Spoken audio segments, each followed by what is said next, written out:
ஆகாய் தீர்க்கதரிசன புத்தகம் 1வது அதிகாரத்தின் 5வது வசனம் 7வது வசனம். 5வது வசனம் இப்படியாய் சொல்லுகிறது, இப்போதும் சேனைகளின் கர்த்தர் சொல்லுகிறார், உங்கள் வழிகளை சிந்தித்து பாருங்கள். 7வது வசனம் வாசிக்கிறோம், சிந்தித்து பாருங்கள் என்று சேனைகளின் கர்த்தர் சொல்லுகிறார். ஜெபிப்போம். பிதாவே, நல்ல காலை வேலைக்காக நாங்கள் நன்றி செலுத்துகிறோம் ராஜா. இந்த காலை வேலையில் உடைய சமூகத்தில் ஆண்டவரே நாங்கள் கூடி வந்திருக்கிறோம். இந்த வருஷத்தினுடைய கடைசி ஞாயிற்றுக்கிழமை கர்த்தருடைய நாளன்று உம்மை நாங்கள் ஆராதிக்க கர்த்தர் கொடுத்த இந்த நல்ல தருணத்திற்காக உம்மை ஸ்தோத்தரிக்கிறோம்.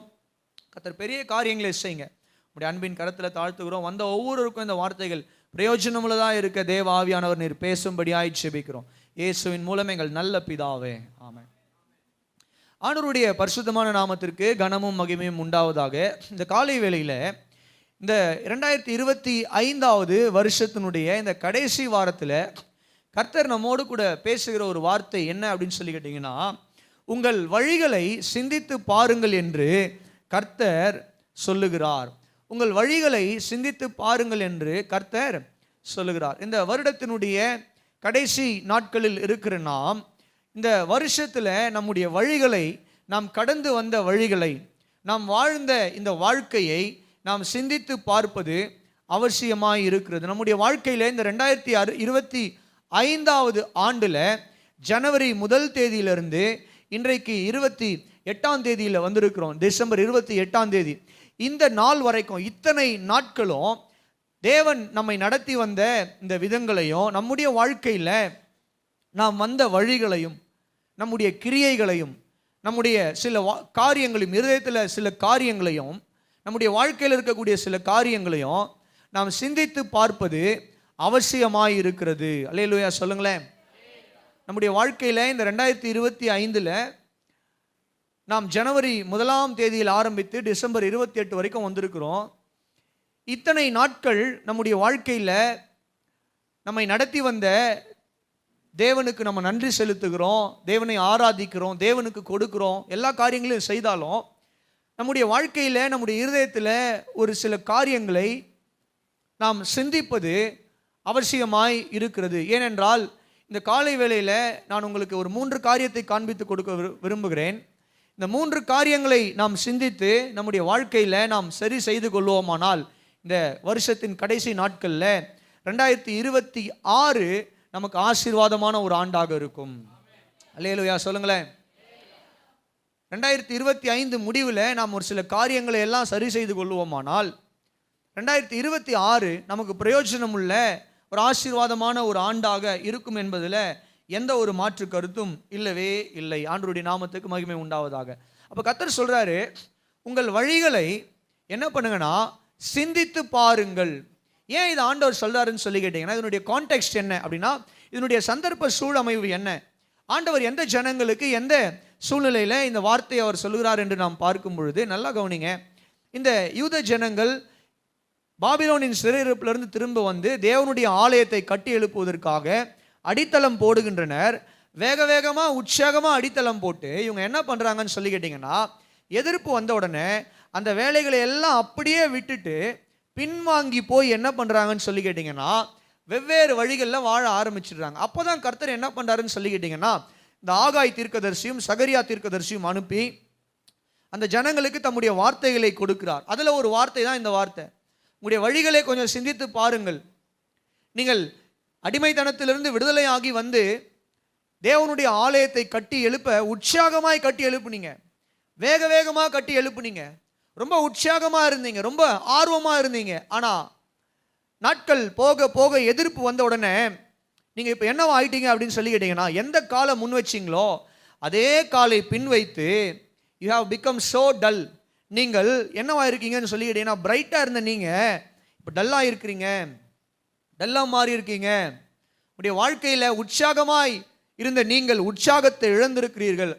உடைய வாழ்க்கையில் ஆர்வமாய் முன்பதாக வந்த நீங்கள் இப்போ நீங்கள் என்ன பண்ணுறீங்கன்னா, ஆர்வம் குறைந்து பின்னோக்கி போயிருக்கிறீங்க அப்படின்னு சொல்லி ஆண்டவர் என்ன பண்ணுறாருன்னு சொல்லி கேட்டிங்கன்னா, அந்த ஜனங்களுக்கு அவர்களுடைய வழிகளை சிந்தித்து பார்க்கும்படி அவர் என்ன பண்ணுறாருன்னு சொல்லி கேட்டிங்கன்னா, தீர்க்க தரிசனமான ஒரு எச்சரிப்பின் வார்த்தைகளை அவர்களுக்கு கொடுக்கிறார். இதில் நீங்கள் வாசித்து பார்ப்பீர்களானால் புலம்பலின் புத்தகம், புலம்பல், எரேமியாவின் புலம்பல் 3வது அதிகாரத்தின் எரேமியா 3வது அதிகாரத்தின் 40வது வசனத்தை நாம் வாசித்து பார்க்கும் பொழுது, நாம் நம்முடைய வழிகளை சோதித்து ஆராய்ந்து கர்த்தரிடத்தில் திரும்ப கடவோம். அல்லேலூயா சொல்லுவோமா? அல்லேலூயா.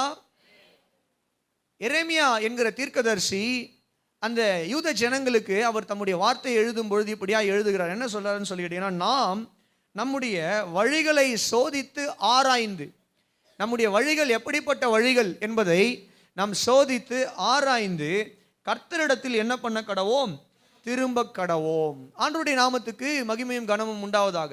அப்போ பாருங்க, இந்த வருஷத்தில் 2025 நாம் நம்முடைய வழிகளை சோதித்து ஆராய்ந்து, இந்த வருஷத்தில் நம்முடைய செயல்களை, நம்முடைய கிரியைகளை, நாம் செய்த காரியங்கள், நம்முடைய குணங்கள், நம்முடைய செயல்பாடுகள், நம்முடைய குடும்பத்தில், வேலை ஸ்தலங்களில், ஊழியத்தில் அல்லது நாம் வசிக்கிற பகுதியில், இவைகள் எல்லாவற்றையுமே நாம் கொஞ்சம் ஆராய்ந்து, நம்முடைய வழிகளை ஆராய்ந்து நாம் தேவனிடத்தில் திரும்புவது அவசியமாக இருக்கிறது. ஏனென்றால் இது வரப்போகிற நாட்களில் நம்முடைய ஆசீர்வாதத்துக்கு நேராய் நம்மை நடத்தக்கூடிய ஒன்றாக இருக்கிறது. அல்லேலூயா. இளையகுமாரன் தன்னுடைய தகப்பனிடத்திலிருந்து எல்லாவற்றையும் பிரித்து, பாகங்களை பிரித்து, அவன் கடந்து தூர தேசத்துக்கு சென்று எல்லாவற்றையும் தகாத விதத்தில் செலவழித்து போட்டான். எல்லாவற்றையும் தகாத விதத்தில் செலவழித்து போட்டு ஒரு கட்டத்தில் ஒரு பன்றிக்கு கிடைக்கிற தவிடு கூட இவனால் சாப்பிட முடியல, இவனுக்கு சாப்பாடு பத்தலை அப்படின்னு சொல்லிட்டு அதை எடுக்க முயற்சிக்கும் போது அது கூட கிடைக்கலன்னு நினைக்கும் பொழுது, அப்போ வசனம் சொல்லுகிறது, அவன் புத்தி தெளிந்து அப்போ என்ன பண்ணுறான்னா, தன்னுடைய வழியை கொஞ்சம் சிந்திக்கிறான் அவன். ஐயோ, என்னுடைய தகப்பனுடைய வீட்டில் எத்தனையோ வேலைக்காரர்கள், எத்தனையோ அருமையான ருசியுள்ள பதார்த்தங்கள் இருந்தோம், என்னுடைய தகப்பனுடைய வீட்டை விட்டு நான் வழி தடுமாறி தகாத வழியில் வந்தது நிமித்தம் இன்னைக்கு என்னுடைய வாழ்க்கையில் இந்த காரியங்கள் எல்லாம் இருக்கிறது என்று சொல்லி அவனுடைய புத்தி தெளிந்த போது அவன் என்ன பண்ணுறான்னு சொல்லி கேட்டிங்கன்னா, தன்னுடைய வழியை சிந்தித்து ஆராய்ந்து தன்னுடைய தகப்பனிடத்தில் திரும்புகிறான். அல்லேலூயா. ஆண்டவருடைய நாமத்திற்கு மகிமையும் கனமும் உண்டாவதாக. இன்னும் பழைய ஏற்பாட்டில் நம்ம படித்து பார்க்கும் பொழுது, யாத்திராகமம் 7வது அதிகாரத்துக்கு நீங்கள் வருவீர்களானால் 23வது வசனம், யாத்திராகமம் 7வது அதிகாரத்தின் 23வது வசனம். பார்வோன் இதையும் சிந்தியாமல் தன் வீட்டிற்கு என்ன பண்ணான்? திரும்பி போனான். அல்லேலூயா சொல்லுங்களேன். ஆண்டவருடைய நாமத்திற்கு மகிமையும் கனமும் உண்டாவதாக. நமக்கு பழைய ஏற்பாட்டில் தெரியும், மோசேயும் ஆரோனும் போய் இந்த இஸ்ரவேல் ஜனங்களை விடுவிக்கும்படி பார்வோனிடத்தில் கேட்கிறார்கள். பார்வோன் என்ன பண்ண முடியாதுன்னு சொல்றான், இந்த ஜனங்களை விடுவிக்க முடியாது. ஆனால் தேவன் மோசேயை கொண்டு அந்த பார்வோனுடைய தேசத்தில், எகிப்து தேசத்தில் பார்வோனுக்கு விரோதமாய் ஒரு சில அற்புத அடையாளங்களை மோசேயின் மூலமாக தேவன் வெளிப்படுத்துகிறார். இதையெல்லாம் பார்க்கிற பார்வோன் என்ன பண்றானா, வசனம் சொல்லுகிறது, சிந்தியாமல் தன் வீட்டிற்கு திரும்பி போனான். மோசே இந்த காரியங்களை எல்லாம் செய்யும் பொழுது மோசேயின் மூலமாக கர்த்தர் அற்புதங்களையும் அடையாளங்களையும் செய்து பார்வோனுக்கு தம்முடைய மகிமையை வெளிப்படுத்துகிறார். பார்வோன், நான் தான் சர்வ வல்லமையுள்ள தேவன், வந்து உன்னிடத்தில் பேசுகிற இந்த மனுஷன் என்னுடைய தாசனாகிய மோசே, ஆகவே இந்த ஜனங்கள் என்னுடைய ஜனங்கள், நீ இவர்களை எல்லாம் விடுவிக்க வேண்டும் என்று ஆண்டவர் அந்த அற்புத அடையாளங்கள் மூலமாக மோசேக்கு வெளிப்பாடுகளை, பார்வோனுக்கு வெளிப்பாடுகளை கொடுத்தாலும் இந்த பார்வோன் என்ன பண்ணலையா, அவைகளை அவன் சிந்தியாமல் என்ன பண்றான்னு சொல்லி கேட்டீங்கன்னா, தன்னுடைய இருதயத்தை கடினப்படுத்துகிறது நிமித்தம் தேவன் அவனுடைய இருதயம் இன்னும் கடினப்பட அவனை விட்டு விட்டார். அப்ப கவனிங்க, இந்த காலை வேளையில நம்மை தேவன் நடத்தி வந்த வழிகளையும், இந்த பூமியில நாம் வாழ்கிற வாழ்க்கையும், நம்முடைய செயல்களையும் நாம் சிந்தித்து சரி செய்து கொள்ளுவது அது அவசியமாக இருக்கிறது. ஏனென்றால் ஒரு மனிதன் தன்னுடைய ஜீவியத்தை சிந்தித்து அதை சரி செய்து கொள்ளும் போது அவன் வாழ்வடைகிறான். இளையகுமாரன் சிந்தித்தான், அவன் அதை சரி செய்து கொண்டான், தகப்பனிடத்தில் போனான், தகப்பன் அவனுக்கு ஒரு வாழ்க்கையை கொடுத்தார். ஆமென். ஆனால் பார்வோனுடைய வாழ்க்கையில் அவன் சிந்திக்க ஆண்டவர் அற்புதங்களை செய்தோம், அடையாளங்களை செய்தோம். அவன் தன்னுடைய வழிகளை கொஞ்சமும் சிந்திக்கல. அவனுடைய செயல்பாடுகளை சிந்தியாமல் அவன் எகிப்தின் மந்திரவாதிகளை எல்லாம் நம்பி, எகிப்தின் பில்லி சூனியங்களையும் நம்பி அவன் என்ன பண்ணுறான் அப்படின்னு சொல்லி கேட்டிங்கன்னா, விட்டதின் விளைவாக என்ன நடந்ததுன்னு சொல்லி கேட்டிங்கன்னா, அவனுடைய சேனையும் பார்வோனும் அவனுடைய சேனையும் செங்கடலில் முழுகடிக்கப்பட்டார்கள். இப்போ கவனிங்க, ஆண்டவருடைய நாமத்திற்கு மகிமை உண்டாவதாக. 2026 நாம் ஆஸ்வாதமாக மாற வேண்டுமானால், நம் பிரயோஜனமாய் மாற வேண்டுமானால், 2025 நம்முடைய வழிகளை சிந்தித்து இந்த கடைசி நாட்களில் நாம் அவைகளை சீர்படுத்தி கொள்வது அவசியமாக இருக்கிறது. அல்லேலூயா சொல்லுங்க. ஆண்டவருடைய நாமத்திற்கு மகிமையும் கனமும் உண்டாவதாக. இந்த வருஷத்தினுடைய முடிவில் நாம் கட்டாயமாய் சிந்திக்க வேண்டிய ஒரு 3 காரியங்களை இந்த காலை வேளையில் உங்களோடு கூட பகிர்ந்து கொள்ள நான் விரும்புகிறேன். முதலாவது காரியம் என்ன அப்படின்னு சொல்லி கேட்டீங்கன்னா, ஆம் ஐ ஃபர்கிவிங், ஆம் ஐ ஃபர்கிவிங் அப்படின்னா, நான் மன்னிக்க ஆயத்தமாய் இருக்கிறேனா? ஆமென், ஹல்லேலூயா. நான் மன்னிக்க ஆயத்தமாய் இருக்கிறேனா? வாசிக்கலாம். எபேசியர் 4வது அதிகாரத்தின் 32வது வசனத்தை எடுத்தவர்கள் வேகமாய் சத்தமாய் வாசிக்கும்படி அன்பாய் கேட்டுக்கொள்கிறேன். ஒருவருக்கொருவர் தயவாயும் மன உருக்கமாயும் இருந்து கிறிஸ்துவுக்குள் தேவன் உங்களுக்கு மன்னித்தது போல நீங்களும் ஒருவருக்கொருவர் மன்னியுங்கள். ஆமென். ஆண்டவருடைய பரிசுத்தமான நாமத்திற்கு கனமும் மகிமையும் உண்டாவதாக. பவுல் அப்போஸ்தலன் எழுதுகிறார், ஒருவருக்கொருவர் தயவாயும் மன உருக்கமாயும் இருந்து கிறிஸ்துவுக்குள் தேவன் உங்களுக்கு மன்னித்தது போல நீங்களும் ஒருவருக்கொருவர் மன்னியுங்கள். ஆமென். வரலையே? ஆண்டவருடைய நாமத்திற்கு மகிமை உண்டாவதாக. கவனிங்க, நம்மை தேவன் மன்னித்தார். வேதம் சொல்லுகிறது, நாம் ரட்சிக்கப்படுவதற்கு முன்பதாக நாம் பாவிகளாயிருந்தோம், பாவத்தில் இருந்தோம், இருளின் பிள்ளைகளாக இருந்தோம், இருளின் அதிகாரத்தில் இருந்தோம், நரக ஆக்கினையின் பிள்ளைகளாக இருந்தோம். ஆனால் தேவன் தம்முடைய ஒரே பேரான குமாரனாகிய இயேசு கிறிஸ்துவை இந்த பூமிக்கு அனுப்பி உங்களுக்காக எனக்காக இயேசுவானவர் தம்முடைய சுய ரத்தத்தை சிலுவையில் சிந்தி அந்த இரத்தத்தின் மூலமாக நம்ம மீது வந்த எல்லா விதமான பழிகளையும் அக்கிரமங்களையும் அவர் மன்னித்து நமக்கு ஒரு புதிய வாழ்க்கையை கொடுத்து சபையில் தேவனுடைய ராஜ்யத்தில் நம்மை பரிசுத்தவான்களாக, நீதிமான்களாக, விசுவாசிகளாக, தேவனுடைய பிள்ளைகளாக அவர் நம்மை நாட்டிருக்கிறார். அல்லேலூயா சொல்லுங்க, சத்தமா சொல்லுங்க. இந்த நாத்து எல்லாம் நடும்போது நீங்கள் கேள்விப்பட்டிருப்பீங்க, பழைய ஆட்களுக்கு தெரியும்.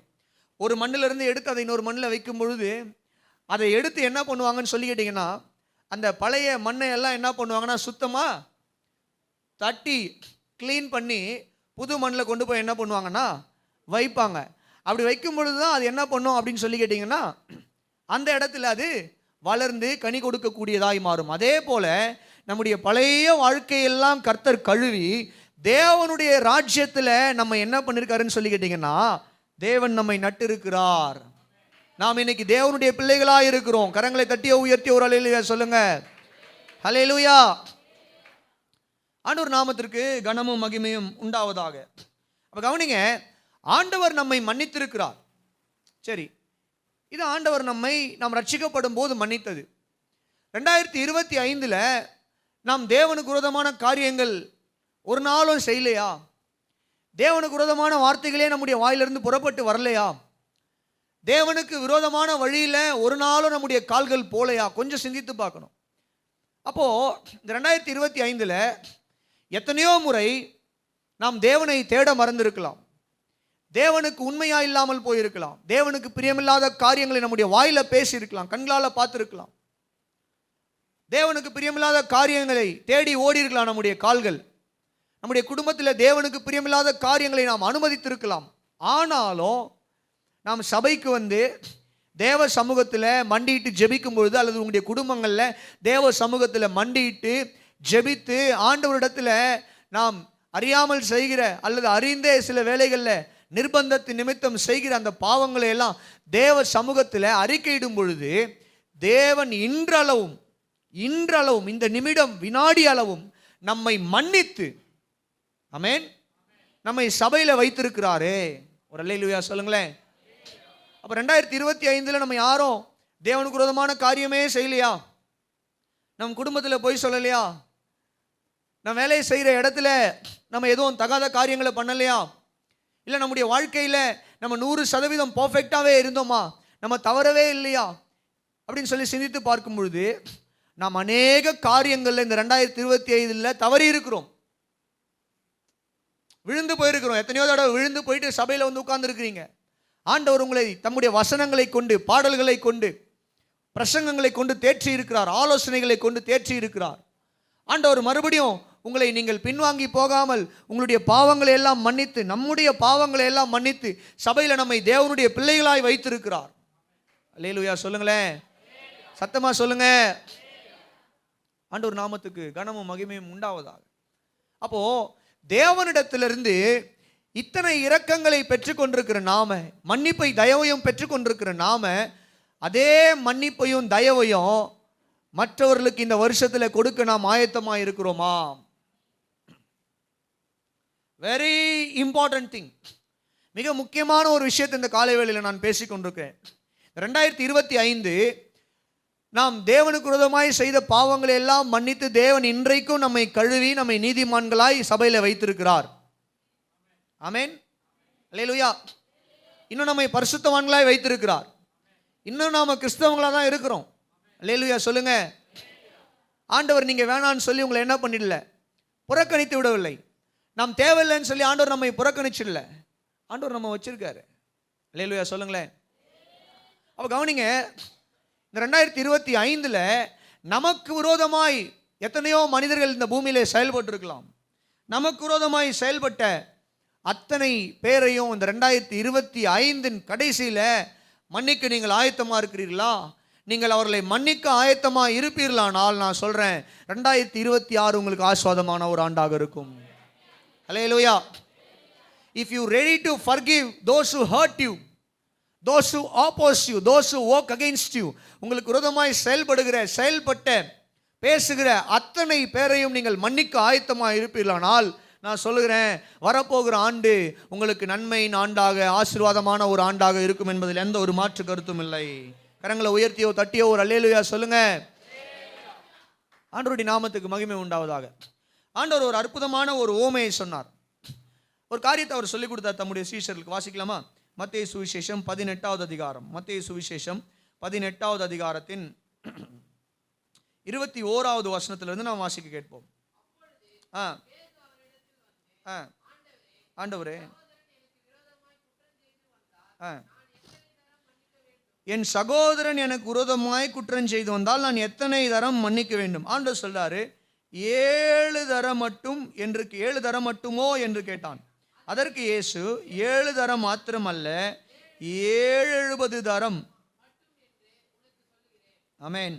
எப்படி எனில், பரலோக ராஜ்யம் தன் ஊழியக்காரிடத்தில் கணக்கு பார்க்க வேண்டும் என்றிருந்த ஒரு ராஜாவுக்கு அவன் கணக்கு பார்க்க தொடங்கின போது 10,000 தாலந்து கடன் வாங்கின ஒருவனை அவனுக்கு முன்பாக கொண்டு வந்தார்கள். 10,000னா 10,000, சரியா?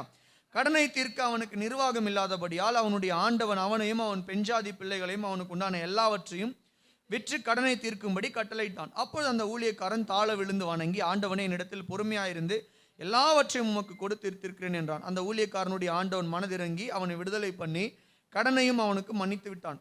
அப்படி இருக்க அந்த ஊழியக்காரன் புறப்பட்டு போகில் தன்னிடத்தில் 100 வெள்ளி பணம் கடன் பட்டிருந்தவனாகிய தன் உடன் வேலைக்காரில் ஒருவனை கண்டு அவனை பிடித்து தொண்டையை நெரித்து, நீ பட்ட கடனை எனக்கு கொடுத்து தீர்க்க வேண்டும் என்றான். அப்பொழுது அவனுடைய உடன் வேலைக்காரன் அவன் காலிலே விழுந்து, என்னிடத்தில் பொறுமையாயிரும், கொடுத்து தீர்க்கிறேன் என்று அவனை வேண்டிக் கொண்டான்.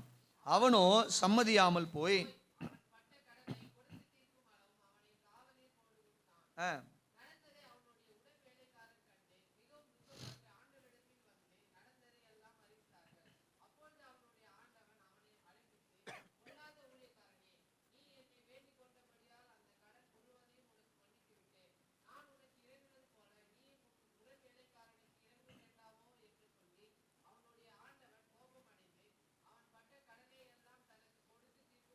மைக்ல படிமா நெக்ஸ்ட் டைம், ஓகேவா?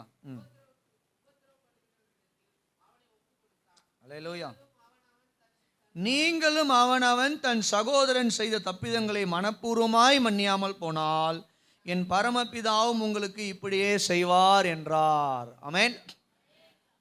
அந்த ஊமையை படிக்கிறதுக்கு, கதையை படிக்கிறதுக்கு நல்லா இருக்கும், எல்லா ஊமைகளை படிக்கிறதுக்கும் நல்லா இருக்கும். ஆனால் கடைசியில் அந்த ஊமை என்ன சொல்ல வருகிறது? ஆண்டவர் சொல்றார், அந்த கடைசி வசனம் முக்கியமான வசனம், நீங்களும் அவனவன் தன் தன் சகோதரன் செய்த, சகோதரன் என்றால் இந்த உலகத்தில் இருக்கிற அத்தனை பேரும் நம்முடைய சகோதர சகோதரிகள், கிறிஸ்துவுக்குள்ள முதல்ல கிறிஸ்தவர்கள், அதன் பின்பதாக இந்த உலகத்தில் இருக்கிற அத்தனை பேரும் நமக்கு சகோதரர்கள். தப்பிதங்களை மனப்பூர்வமாய், அந்த வார்த்தையை கவனிச்சிங்களா, மனப்பூர்வமாய் மன்னியாமல் போனால் என் பரமபிதா உங்களுக்கு இப்படியே செய்வார் என்றார். அல்லேலூயா. என்னங்க வார்த்தையே வரமாட்டேங்குது, தொண்டையில் ஏதாச்சும் சிக்கிக்கிச்சா? மத்தேயு 7வது அதிகாரத்துக்கு வருவோமா? 11வது வசனத்தை, மன்னிக்கணும், 7வது அதிகாரத்தின் 2வது வசனத்தை வாசிக்க கேட்போம். ஏனெனில் நீங்கள் மற்றவர்களை தீர்க்கிற தீர்ப்பின்படியே நீங்களும் தீர்க்கப்படுவீர்கள், நீங்கள் மற்றவர்களுக்கு அளக்கிற அளவின்படியே உங்களுக்கும் அளக்கப்படும். மறுபடியும் நீங்க மத்தேயு 6வது அதிகாரத்துக்கு வருவீர்களானால் அந்த இடத்துல இருக்கக்கூடிய 14, 15 ஆகிய வசனங்களை வாசிக்க பாருங்க. மனுஷனுடைய தப்பிதங்களை நீங்கள் அவர்களுக்கு மன்னித்தால் உங்கள் பரமபிதா உங்களுக்கும் மன்னிப்பார். மனுஷருடைய தப்பிதங்களை நீங்கள் அவர்களுக்கு மன்னியாதிருந்தால் உங்கள் பிதா உங்கள் தப்பிதங்களை மன்னியாதிருப்பார். ஆமென். அல்லேலூயா. சொல்லுங்களேன், நல்லா சொல்லுங்க. ஆண்டவர் நாமத்துக்கு மகிமை உண்டாவதாக. ஆண்டவர் ஒரு நாள் அவரிடத்துல பேதுரு ஒரு கேள்வி கேட்கிறான். ஆண்டவர், என்னுடைய சகோதரன் எனக்கு விரோதமாய் பாவம் செய்து வந்தால், குற்றம் செய்து வந்தால் நான் எத்தனை முறை அவனை மன்னிக்கட்டும்? 7 தரம் மாத்திரமா? அப்படி நான் அவரிடத்துல கேட்கும்போது ஆண்டவர் சொல்றார், 7 தரம் மாத்திரமல்ல, 70 தரம், 70 தரம் அப்படின்னு சொல்றாரு. அப்போ அது நீங்க பார்த்தீங்கன்னா அது ஒரு அந்த அன்னைக்கு பயன்படுத்தப்படுகிற ஒரு இடியோமெட்டிக் வேர்டு. சரிங்களா? இன்னைக்கு நம்ம ஊர்ல சில காரியங்கள்லாம் பயன்படுத்துறோம் இல்லையா? கழுதைக்கு தெரியுமா? அப்புறம் வேற என்ன பயன்படுத்துறோம்? வேற ஏதாவது சொல்லுங்களேன். எனக்கு தெரிஞ்சது அதுதான். கழுதைக்கு தெரியுமா, கற்பூர வாசனை, அப்புறம் எச்ச கையில் கூட நான் இவங்க காக்கா ஓட்ட மாட்டாங்க அப்படிலாம் சொல்லுவாங்க. அதனுடைய அர்த்தம் என்ன? பயங்கரமான கஞ்சன், கையில் இருக்கிற எச்ச கையில் காக்கா ஓட்டுனா கூட அந்த ஒரு பருக்க அரிசி கீழே செஞ்சு அதை காக்கா தூக்கிட்டு போயிடும்னு சொல்லி ஓட்ட மாட்டாங்க அப்படிலாம் சொல்கிறோம் இல்லையா? அந்த மாதிரி இது ஒரு வேர்டு அன்னைக்கு பயன்படுத்தக்கூடிய 7 தரம் என்று சொல்லும் பொழுது ஆண்டவர் என்ன சொல்ல வருகிறாருன்னு சொல்லிட்டுனா, it is about countless forgiveness. Pethuru கேட்குறான், நான் 7 தரம் மட்டும்தான் மன்னிக்கணுமா? ஆண்டவர் சொல்றாரு, இல்லை இல்லை, எத்தனை முறை அவன் உன்னிடத்தில் மன்னிப்பு கேட்டாலும், ஒருவேளை அவன் உன்னிடத்தில் மன்னிப்பு கேட்கலைன்னாலும் அவனை எத்தனை முறை வேண்டுமானாலும் நீ மன்னிக்க ஆயத்தமாக இருக்க வேண்டும். அல்லேலூயா. ஏன் அப்படின்னு சொல்லிட்டீங்கன்னா, ஏனென்றால் ஆண்டவருடைய வருகை வரைக்கும் நம்ம எத்தனையோ தடவை தவறுறோம், எத்தனையோ தடவை தேவனுக்கு விரோதமாக பேசுகிறோம், எத்தனையோ தடவை தேவனை விட்டு விலகி போகிறோம், எத்தனையோ தடவை மற்றவர்களுக்கு விரோதமாக குற்றங்களை நாமும் செய்கிறோம். அத்தனை முறையும் தேவ சமூகத்தில் நாம் கண்ணீர் விட்டோ அல்லது மனவேதனையோடு ஜெபிக்கும் பொழுது தேவன் நம்மை மன்னிக்கிறாரே. கணக்கு வைத்து மன்னிக்கிறாரா?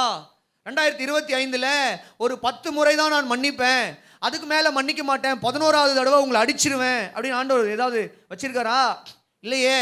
நம்ம ஒவ்வொரு நாளும் தேவனுக்கு விரோதமான ஒரு காரியங்களை செஞ்சுட்டு தேவ சமூகத்தில் வந்தால் கூட இன்றைக்கு வரைக்கும் அவர் நம்முடைய கரைகளை எல்லாம் கழுவி நம் ஜீவனோட, நம் எல்லா விதமான ஆஸ்வாதங்களோட, எல்லா விதமான நன்மைகளோட தேவனுடைய பிள்ளைகளாய் நாம் ஒவ்வொரு தடவை மனம் திரும்பும் போது தேவன் நம்மை ஏற்றுக்கொள்ளுகிறாரே.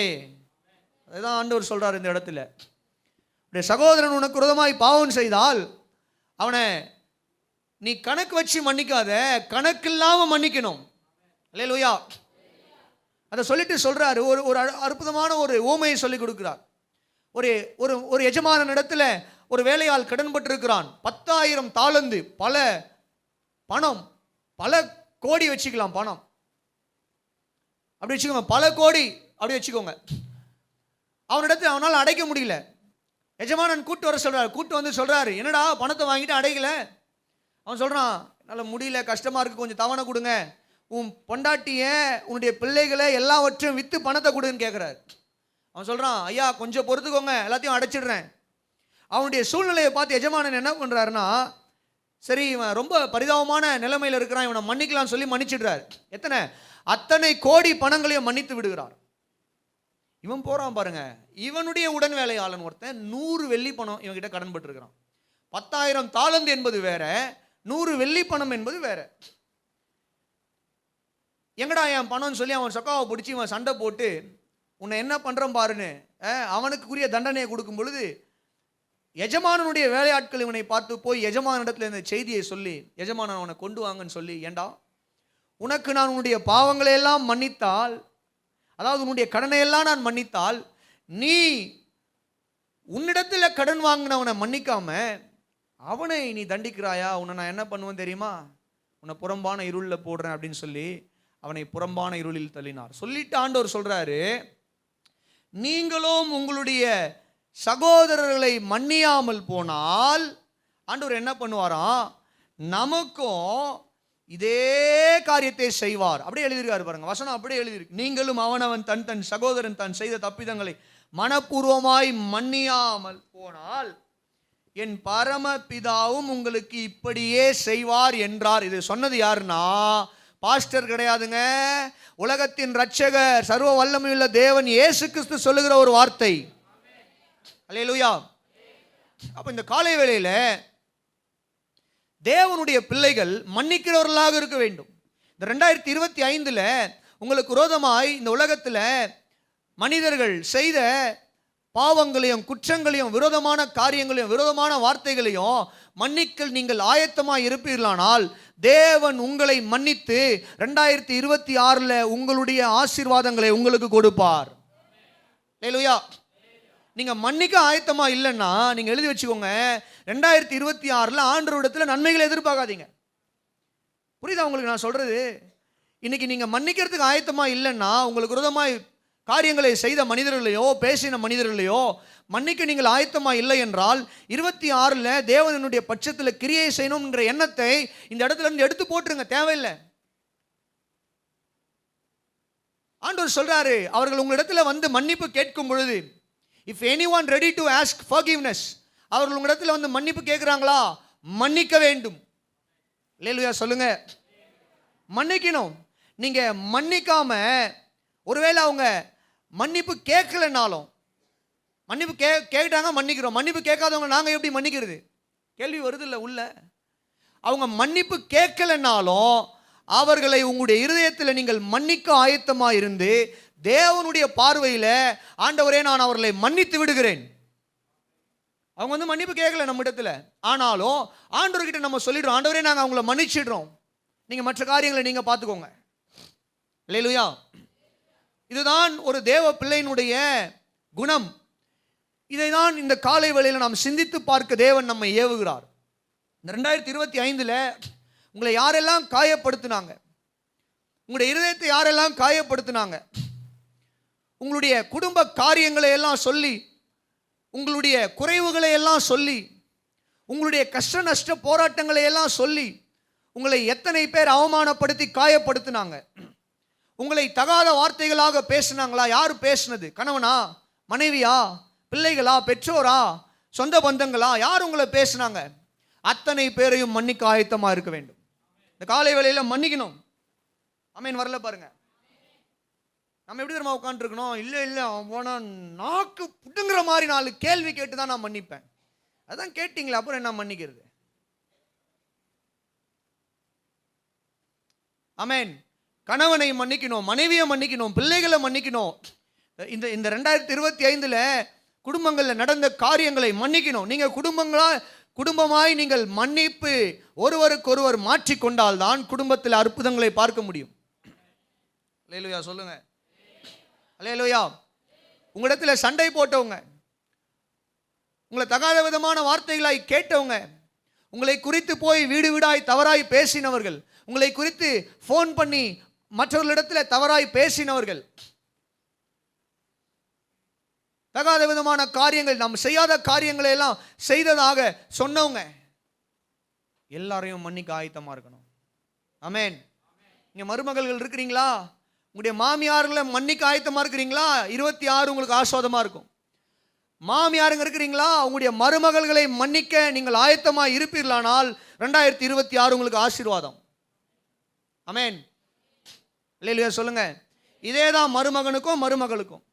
கணவனுக்கும் மனைவிக்கும், பெற்றோருக்கும் பிள்ளைகளுக்கும், சகோதரர்களுக்கு இதே சத்தியம்தான். அல்லேலூயா சொல்லுங்க, ஆமென் சொல்லுங்க. If you ready to forgive the people, those who hurt you, அவங்க மன்னிப்பு கேட்கலனாலும் பரவாயில்ல. சிலர்லாம் வரமாட்டாங்க, கடினமான இருதயம் உடையவங்களா இருப்பாங்க. நம்ம இடத்துல அவங்க வந்து நிற்கணும் அப்படின்னாவே அவங்களுக்கு வரமாட்டாங்க. ஏன்னா நம்ம அவங்க ரொம்ப தாழ்ந்தவங்களா பார்ப்பாங்க, அவங்கள தான் ரொம்ப உயர்ந்தவங்களா பார்த்துக்குவாங்க. நான் எவ்வளோ பெரிய ஆளு, நான் போய் அவங்க கிட்ட மன்னிப்பு கேட்கணுமா? முடியாது. சில அப்படிப்பட்ட எண்ணமுடையவர்களாக இருப்பாங்க. நான் என்ன சொல்கிறேன், வரவே தேவையில்லை. நமக்கும் அவங்களுக்கும் இல்லை, நமக்கும் தேவனுக்கும் உள்ள உறவு, நமக்கும் தேவனுக்கும் உள்ள உறவு மேம்படும்படியாய் அவர்களை மன்னித்து விடுங்கள். ஆண்டவர் சொன்னார், பழி வாங்குதல் எனக்குரியது, நானே பதில் செய்வேன். பழி வாங்குதல் எனக்குரியதுன்றார் கர்த்தர். பழி வாங்குதல் எனக்குரியதுமா, நானே பதில் செய்வேன், நீ கவலைப்படாத அப்படின்னு சொல்லி கர்த்தர் என்ன பண்றாருன்னா, இந்த பழி வாங்குகிற குணம் உங்களுக்குள்ள இருக்குமானால் அவைகளெல்லாம் இந்த காலை வேளையில் நீங்கள் எடுத்து போட வேண்டும். ஆமென். பேச மாட்டேங்கிறீங்களே, சத்தமா பேச மாட்டேங்கிறீங்களே. அல்லேலூயா. உங்களை ஏமாற்றினவங்க யாராவது இருக்கிறாங்களா இந்த வருஷத்துல? உங்களுடைய பணங்களை ஏமாற்றினவங்க, அன்பு காட்டி உங்களை ஏமாத்தினவங்க, அல்லது மற்ற காரியங்களை எல்லாம் சொல்லி உங்களை ஏமாற்றினவங்க இந்த வருஷத்துல இருக்கிறாங்களா? ஏமாந்தீங்களா எங்கேயாவது? மனப்பூர்வமாய் மன்னியுங்கள். ஆமென். அல்லேலூயா சொல்லுங்க. மனப்பூர்வமா உங்களை மன்னிங்க. எங்களுடைய சொத்தை ஏமாத்திட்டாங்க, மன்னிங்க, அவங்களாவது வாழட்டும். ஆமென். எங்களுக்கு வர வேண்டிய பணங்களை ஏமாத்திட்டாங்க, மன்னிச்சிடுங்க. ஆமென். மன்னிச்சிடுங்க, கர்த்தர் உங்களை வாழ வைப்பாரு. அல்லேலூயா சொல்லுங்க, சத்தமா சொல்லுங்க. என்னை தகாத விதமாய் நடத்தினாங்க, என்னுடைய குடும்பத்தில் என்னை தகாத விதமாய் நடத்தினாங்க, என்னுடைய வேலை ஸ்தலங்களில் என்னை தகாத விதமாய் நடத்தினாங்க, என்னுடைய சூப்பர்வைசர், என்னுடைய மேனேஜர், என்னுடைய ஓனர், என்னுடைய சொந்த பந்தங்கள். சில வீடுகளுக்கெல்லாம் நாங்கள் போகும்பொழுது அவங்க என்னுடைய நிலைமையை பார்த்து, நான் பணம் இல்லாதவன் அப்படின்றதுனால, அப்படி இல்லைன்னா நான் கணவனை இழந்த ஒரு ஸ்திரீ அப்படின்றதுனால என்னை இப்படியெல்லாம் அவங்க நடத்தியிருக்காங்க, என்னை இப்படியெல்லாம் அவங்க பேசியிருக்காங்க, எங்களுடைய குடும்பத்தில் இந்த காரியங்கள் எல்லாம் நடக்காதது நிமித்தம் என்னை தகாத விதமாய் பேசி இருக்காங்களா? அப்படிப்பட்டவங்க இந்த 2025 அத்தனை பேரையும் நீங்கள் மன்னிக்க ஆயத்தமாக இருக்க வேண்டும். ஆமென். மன்னிக்க ஆயத்தமாக இருப்பது மாத்திரமல்ல, இந்த காலை வேளையிலே நீங்கள் அவர்களை மன்னித்து விட வேண்டும். அல்லேலூயா சொல்லுங்க. ஆண்டவர் நாமத்திற்கு மகிமையும் கனமும் உண்டாவதாக. நீங்கள் அவர்களை மன்னிக்க ஆயத்தமாய் இருப்பீர்களானால் கர்த்தர் உங்களுடைய வாழ்க்கையில உங்களை மேன்மைப்படுத்துவாரு. அவர்கள் மீது வரவேண்டிய நியாய தீர்ப்பையும் பழி வாங்குதலையும் கர்த்தர் பார்த்துக்கொள்வார். ஆமென். அல்லேலூயா சொல்லுங்க. ஆகவே இந்த 2025 நமக்கு விரோதமாய் செயல்பட்ட அத்தனை மனிதர்கள் மீதும் நமக்கு இருக்கக்கூடிய மனக்கசப்புகள், அவங்க மேல ஒரு கசப்பு இருக்கா, அவங்க மேல ஒரு எரிச்சல் இருக்கா, அவங்க மேல ஒரு கோபம் இருக்கிறதா, அவங்க மேல ஒரு வீணான வாதங்களை நம்ம வைக்கணும், தேவையற்ற வாதங்களை நம்ம வைக்கணும்னு சொல்லி நேரம் வரட்டும், நான் கேட்கிறேன் பாரு, எல்லாத்தையும் லிஸ்ட் போட்டு நான் கேட்கிறேன் பாரு, அவங்களோடு கூட நான் வாதிடாமல் விடவே மாட்டேன் அப்படின்னு சொல்லி நீங்க சிந்தித்து கொண்டிருக்கிறீங்களா? அல்லது அவர்களை குறித்து அவதூறு, என்ன குறித்து பேசுறாங்க, நானும் அவர்களை குறித்து கட்டாயமா அவதூறு பேசாம இருக்க மாட்டேன், நான் பேசுறேன் இரு, அவன் 4 வீடு தானே போய் சொன்னா நான் 40 வீடு போய் சொல்றேன்.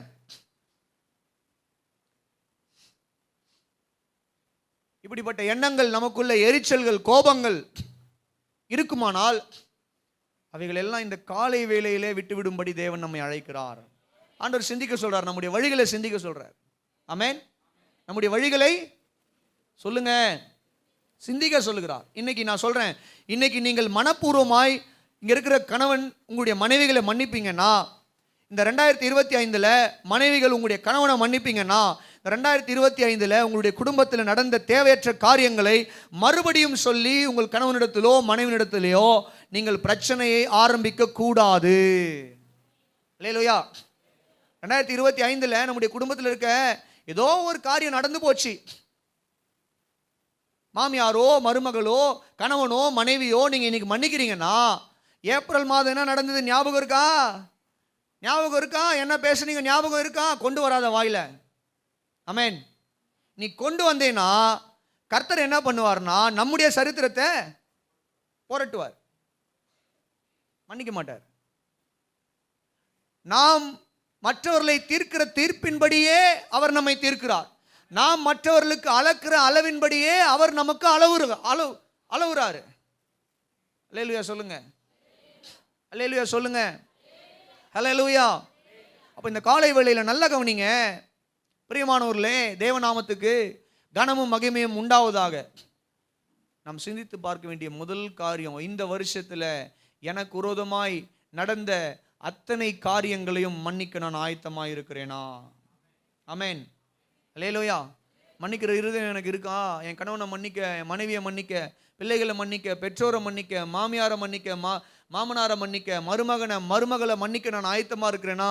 இன்னைக்கு நம்ம இந்த செய்தியை முடிச்சு ஜெபிக்கிற வேளையில நீங்கள் அத்தனை பேரையும் நீங்கள் மன்னித்து விடுவீர்களானால் நான் சொல்லுகிறேன் 2026 கர்த்தர் உங்களை உயர்த்துவார், கர்த்தர் அவர்களை சந்திப்பார். அல்லேலூயா. உங்களை உயர்த்துவார், அவர்களை சந்திப்பார். நல்ல ஒரு அல்லேலூயா சொல்லுங்க, சத்தமா சொல்லுங்க. ஆனா நீங்க மனப்பூர்வமா மன்னிச்சிட்டீங்கன்னா திரும்ப அதை பத்தி பேசக்கூடாது. திரும்ப அதை குறித்து 2025 ஜனவரியில் என்ன நடந்தது, மார்ச்ல என்ன நடந்தது, போன மாசம் என்ன நடந்தது, நேத்து என்ன நடந்தது, அதை கூட பேசக்கூடாது. ஆமென்.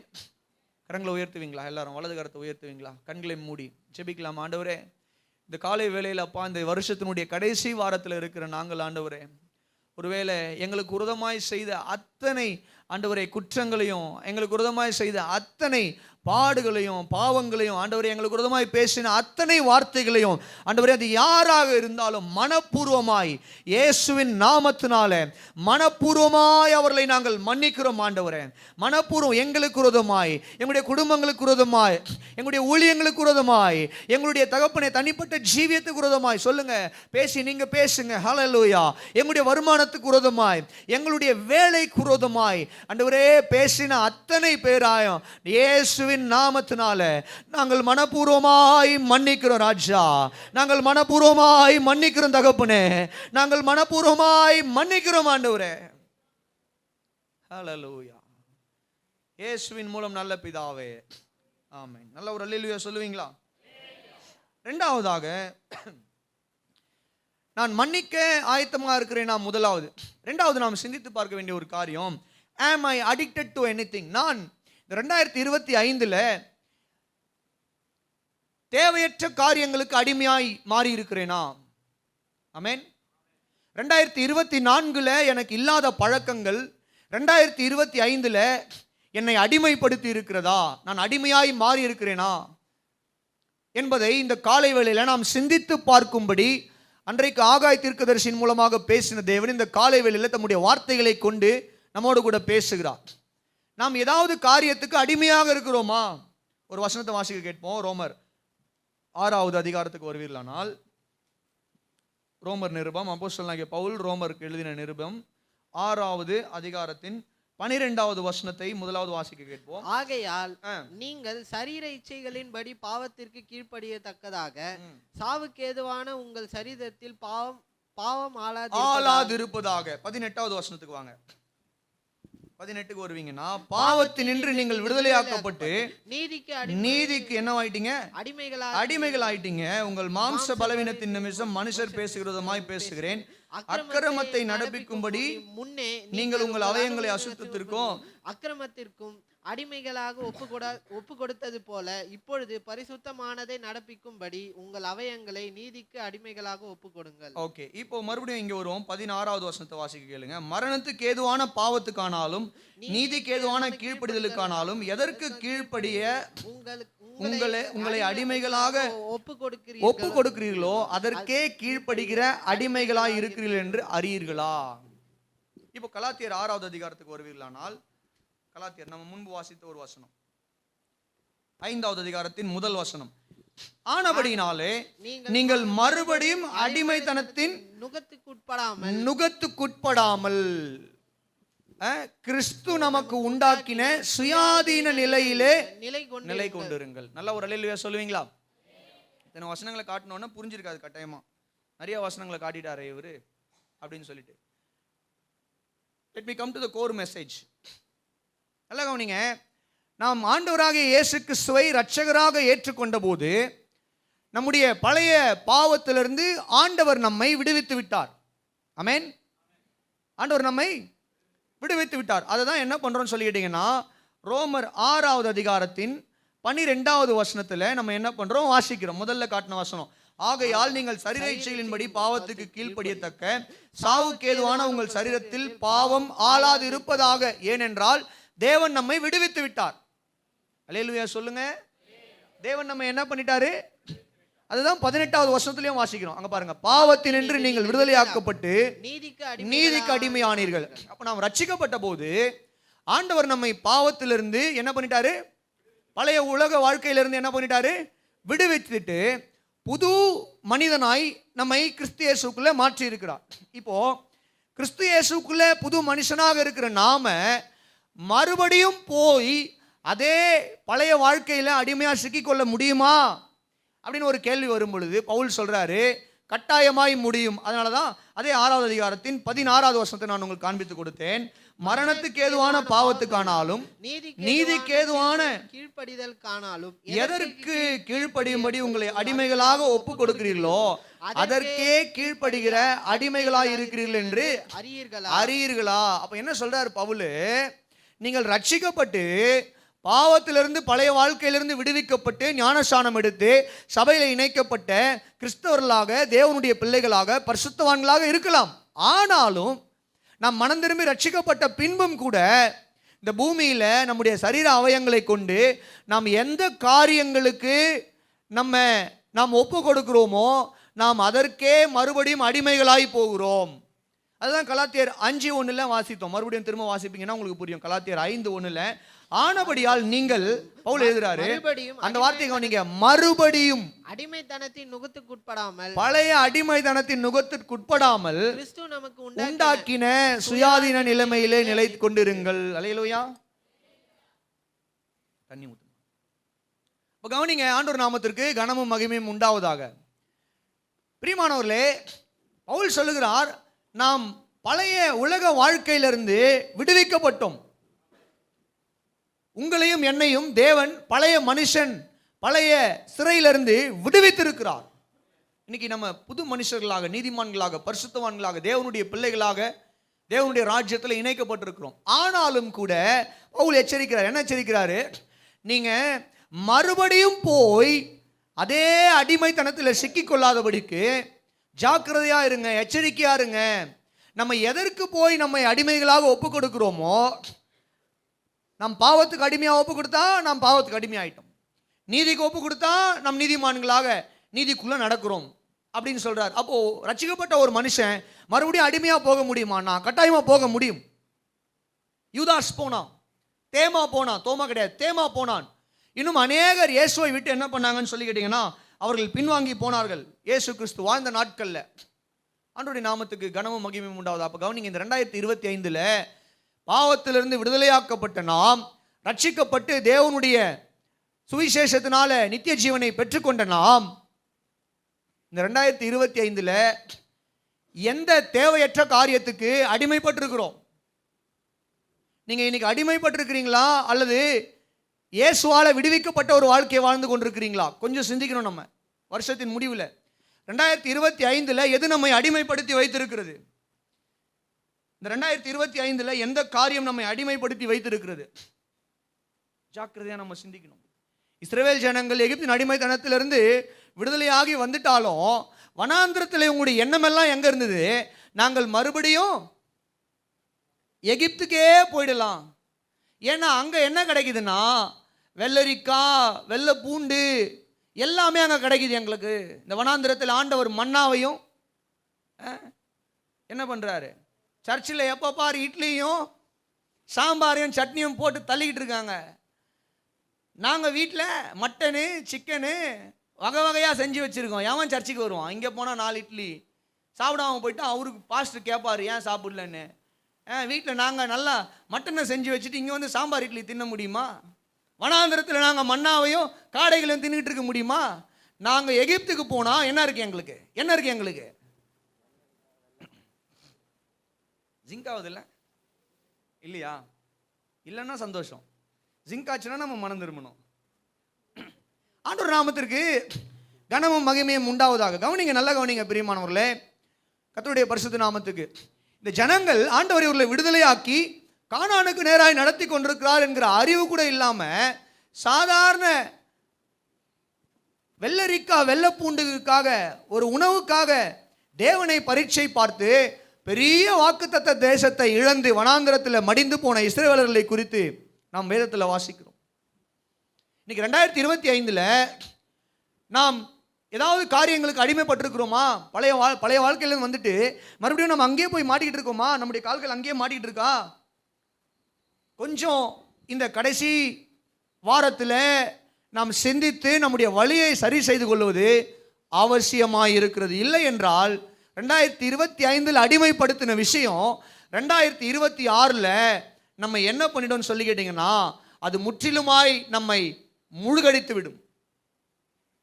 2026 நம்முடைய கப்பல் முழுகி போகாம இருக்கணும் அப்படின்னா 2025 நாம் அடிமைத்தனத்தில் இருக்கக்கூடிய சில காரியங்கள்லேருந்து வெளியே வர வேண்டும். எந்த காரியத்தில் நம்ம அடிமைப்பட்டிருக்கலாம்? நான் ஒரு சில காரியங்களை எல்லாம் சொல்கிறேன். நீங்கள் இந்த காலை வேளையில் கவனமாய் காதுகளை கொடுத்து கேளுங்க. இப்போ தான் உட்காந்து நான் பைபிள் படிக்க போகிறேன்னு சொல்லிட்டு பிரித்து அப்படியே பார்த்துக்கிட்டு இருக்காதீங்க. நான் சொல்லக்கூடிய காரியங்களை எல்லாம் கவனமாய் கேட்டு உங்களுடைய இருதயத்தில் அவைகளை ஏற்றி என்ன பண்ணுங்கன்னு சொல்லி கேட்டிங்கன்னா, சிந்திங்க. ஆண்டவர் சொன்னது போல கர்த்தர் சொல்லுகிறார், ஆகாய் சொல்றாரு, உங்கள் வழிகளை சிந்தித்து பாருங்கள். ஆமென். எதற்கு நம்ம அடிமையா இருக்கிறோம்? மிக முக்கியமா இன்னைக்கு கிறிஸ்தவ வட்டாரங்கள்ல டிவியில் இருக்கக்கூடிய programs, TV shows and serials. சிலர் எல்லாம் அதை கொஞ்சமா சாதாரணமா பார்க்க உட்கார்ந்து இன்னைக்கு அது அவங்க அடிமையா ஆயிட்டாங்க. சாதாரணமாக பார்க்க உட்கார்ந்து இன்னைக்கு அந்த ப்ரோக்ராம்ஸ்க்கு அடிமையாயிட்டாங்க. அவங்களால அந்த டிவி சீரியலையும் அந்த டிவி ஷோஸையும் பார்க்காம இருக்கவே முடியல. அதை பார்க்கலன்னா இவர்களுக்கு சுகர் கம்மியாயிடுது, பிபி ஏறிடுது, கை கால் உதறதுக்கு ஆரம்பிச்சிடுது, வீட்டில் யாரையாவது சண்டை போடணும், ரிமோட்டை தூக்கி அடிக்கணும், பால் குண்டானை தூக்கி அடிக்கணும், ஒரு மாதிரி ஆயிடுறாங்க. காரணம் என்னன்னா, இவர்கள் அந்த TV ஷோஸ்க்கு அடிமையாயிட்டாங்க. they have become slave. அடிமை ஆகிட்டாங்க. பிசாசு வந்து என்ன பண்ணிட்டான்னா, அடிமை ஆகிட்டான். அந்த டிவியில் சீரியலில் அந்த அம்மாவை பார்த்தே ஆகணும். இன்னைக்கு அந்த அம்மாவுக்கு என்ன நடக்குது அதை பார்த்தே ஆகணும். ஏம்மா, உனக்கு என்ன நடக்க போகுது? உன் குடும்பத்துக்கு என்ன நடக்க போகுது? உன் வாழ்க்கையில் என்ன நடக்க போகுது? உன்னுடைய எதிர்காலத்துக்கு என்ன திட்டம் வச்சிருக்க? அதெல்லாம் குறித்து கவலம் இல்லை. அந்த டிவி சீரியல்ல அந்த மருமகள் மாமியாரை என்ன பண்ண போறாளோ தெரியலையே, அந்த மாமியார் என்ன பண்ண போறாளோ தெரியலையே. அதை பார்க்கலன்னா இவங்களுடைய ஆத்மா சாந்தி அடையாது. they have become slaves. எழுதிக்கோங்க, தப்பா எடுத்துக்காதீங்க. நீங்க தப்பா எடுத்துக்காலும் பரவாயில்ல, நான் பிரசங்கம் பண்ணியே தீருவேன். they have become slaves. இன்னும் ஒரு சில நபர்கள் எல்லாம் பார்க்கும்பொழுது, வாலிப பிள்ளைகள் நீங்க இருக்கிறீங்களா? வாலிப பிள்ளைகள் இன்னைக்கு mobile, TV and mobile, they have become addicted. Even சின்ன பிள்ளைங்க நீங்க எடுத்துக்கோங்க, கார்ட்டூன் பார்த்தே தீரணும்னு அடம் பிடிக்கிறாங்களா, அவங்க அதுக்கு அடிமை ஆகிட்டு இருக்காங்க. எச்சரிக்கையா இருங்க பெற்றோர்களே, உங்களுடைய பிள்ளைகள் கவனமா இருங்க. டிவியில் உட்காந்துக்கிட்டே இருக்காங்க, கார்ட்டூன் பார்த்துக்கிட்டே இருக்காங்க, அவன் அதுக்கு அடிக்ட் ஆகிட்டான். அதை பார்க்காம அவனால் இருக்க முடியல, அந்த பாப்பாவால் அதை பார்க்காம இருக்க முடியல. ஃபோன் கேட்குறான், நான் ஃபோனில் இதை பார்க்கணும். ஸ்பைடர் மேன் பார்த்தா தான் நான் சாப்பிடுவேன், சூப்பர்மேன் பார்த்தா தான் நான் சாப்பிடுவேன். they have become addicted to these kind of things. நான் வாலிப பிள்ளைங்க மொபைலில் ஷார்ட்ஸ் அண்ட் ரீல்ஸ்க்கு அடிமை.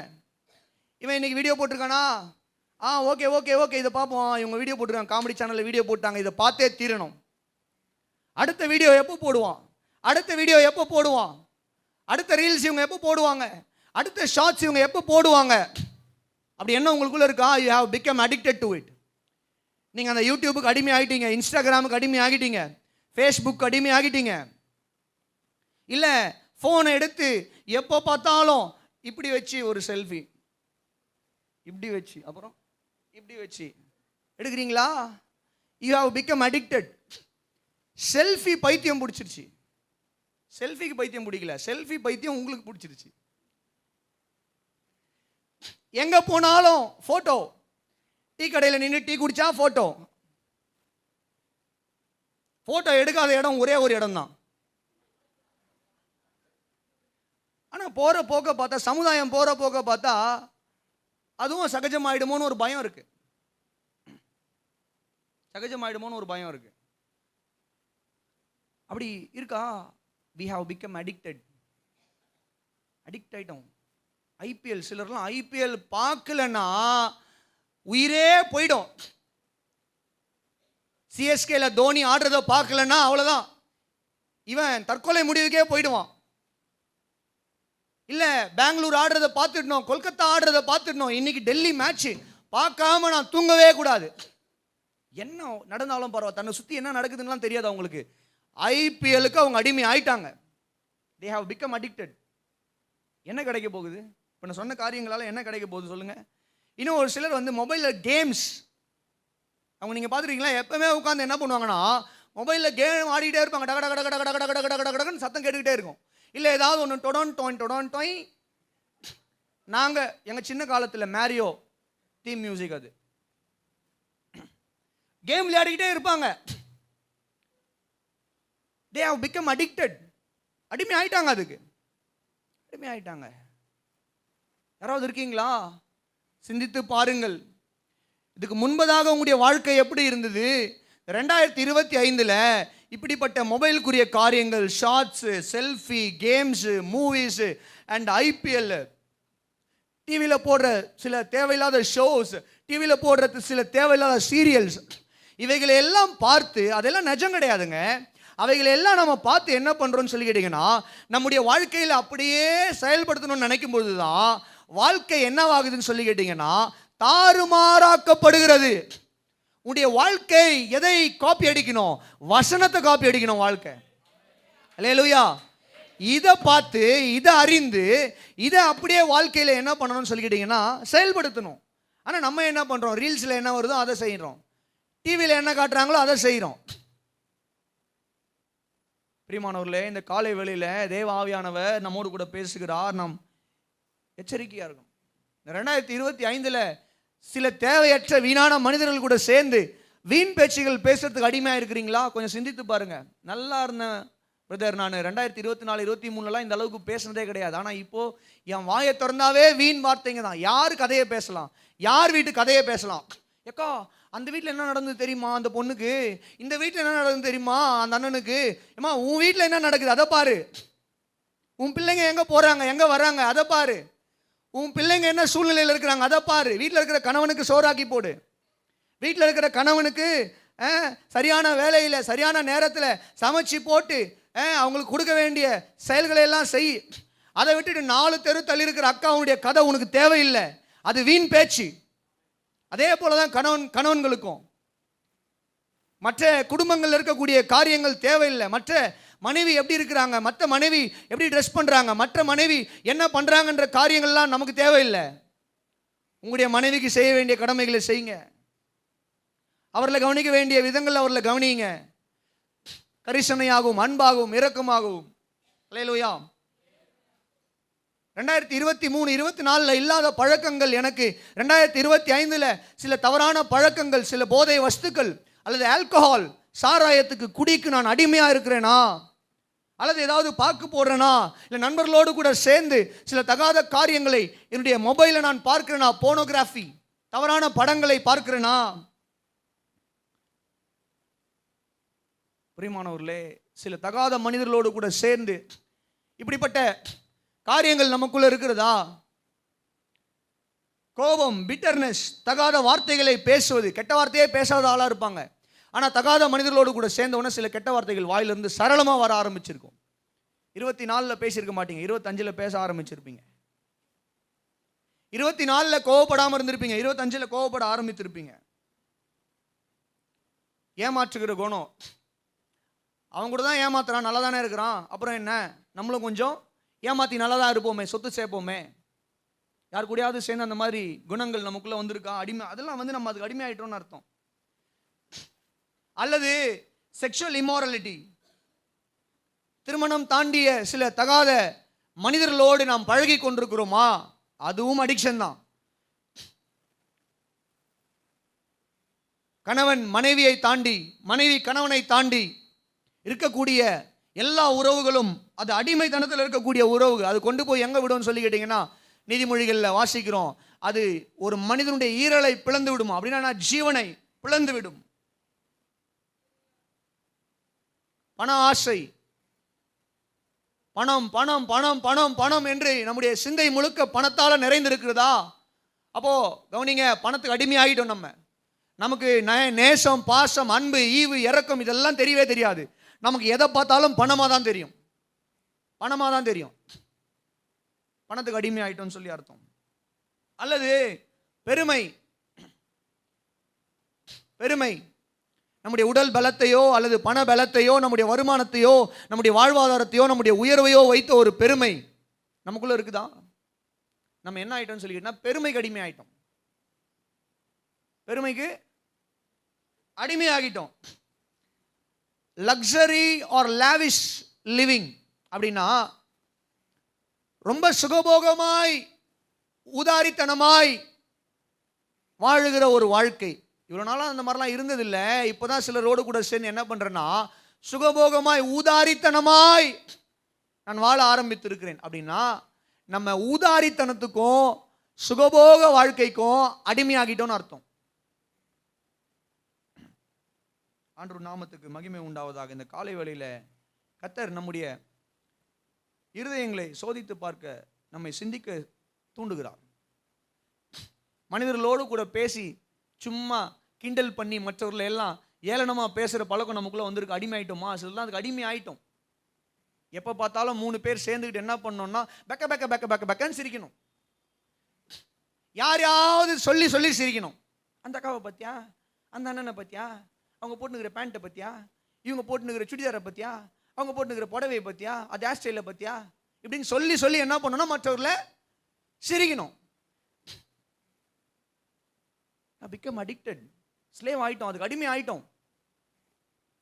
தெருவில் நின்று பேசணும்.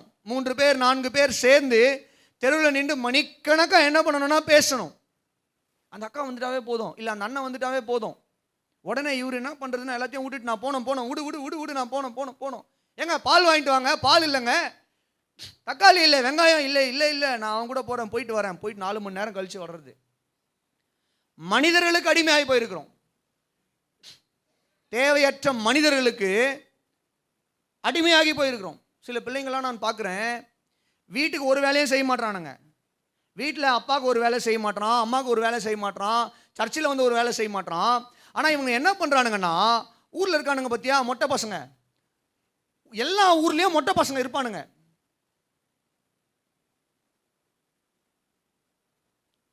ஆமாவா இல்லையா? தெருவுக்கு மொட்டை பசங்க இருப்பானுங்க எல்லா ஊர்லேயும். எல்லாம் அது ஊராக இருக்கலாம், அது கிராமமாக இருக்கலாம், நகராக இருக்கலாம், இல்லை சிட்டியாக இருக்கலாம், எல்லா இடத்துலையுமே ஒரு தெருவாக இருக்கலாம், ஒரு மொட்டை பையன் இருப்பாங்க, ஒரு மொட்டை பசங்க இருப்பானுங்க. இவனுங்க வீட்டுக்கு போய் இவனுங்க வேலை செய்வானுங்க. அவனுங்களுக்கு வண்டியை கழுவி விடுறது என்னவோ, அவனுங்களுக்கு மாவு அரைச்சி கொடுக்குறது என்னவோ, தக்காளி வெங்காயம் வீட்டுக்கு வாங்கிட்டு, ஏண்டா பெத்த அம்மா சமைக்கிறதுக்கு தக்காளி இல்லாமல் வெங்காயம் இல்லாமல் எண்ணெய் இல்லாமல் அடுப்பங்கரையில் நின்றுக்கிட்டு என்ன பண்ணுறாங்கன்னா, இருக்கிற 2 வெங்காயத்தை வச்சு என்ன பண்ணுறது, 2 தக்காளியை வச்சு என்ன பண்ணுறது அப்படின்னு சொல்லி சிந்தித்துக்கிட்டு இருக்கிறாங்க. அந்த மனுஷன் பாவம் வேலைக்கு போயிருக்கிறாரு. வீட்டுக்கு வேலை செய்யாமல் இவங்க என்ன பண்ணுவாங்கன்னா, ஊரில் இருக்கிற மொட்டை பசங்களுக்கு போய் என்ன பண்ணுவாங்கன்னா வேலை செஞ்சுக்கிட்டு இருப்பாங்க. அவங்களுக்கு பாடி கார்ட்ஸாக நிற்பாங்க இவங்கெல்லாம். இந்த மாதிரியான ஆட்கள்லாம் சபையில் இருந்தீங்கன்னா நான் சொல்கிறேன், தயவு செஞ்சு மனம் திரும்பிடுங்க. வாலிப பிள்ளைங்களுக்கும் சரி, சகோதரிகளுக்கும் சரி. தேவையற்ற மனிதர்களுக்கு அடிமையா இருக்கிறீங்களா? வேலை செய்கிற இடத்துல நீங்க யாருக்கு அடிமையா இருக்கிறீங்க? நீங்க வசிக்கிற பகுதியில் உங்களுடைய தெருவில் நீங்க யாருக்கு அடிமையா இருக்கிறீங்க? நீங்க யாருக்கு அடிமையா இருக்கிறீங்க? You have become slaves. அவங்க ஒரு வார்த்தை சொன்னா, அவங்க சில காரியங்களை எல்லாம் பண்ணணும்னு சொன்னா, அதை என்ன ஏதுன்னு சிந்திக்காம தகாத விதமாய் போய் அந்த தகாத காரியங்களை எல்லாம் அந்த உலக மனிதர்களுக்காக ஓடிக்கொண்டிருக்கிறீர்களா? நீங்கள் அவர்களுக்கு அடிமையாய் மாறிவிட்டீர்கள். You have become slaves to them.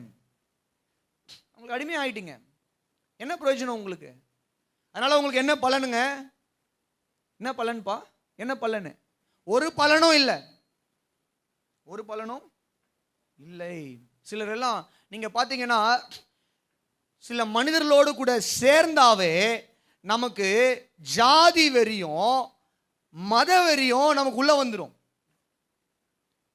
நான் எப்பவுமே சொல்றேன் பாருங்க, மறுபடியும் சொல்றேன், இந்த சபையில இடவெறி இடவெறி இனவெறி இடவெறி இனவெறி அப்புறம் ரத்த வெறி.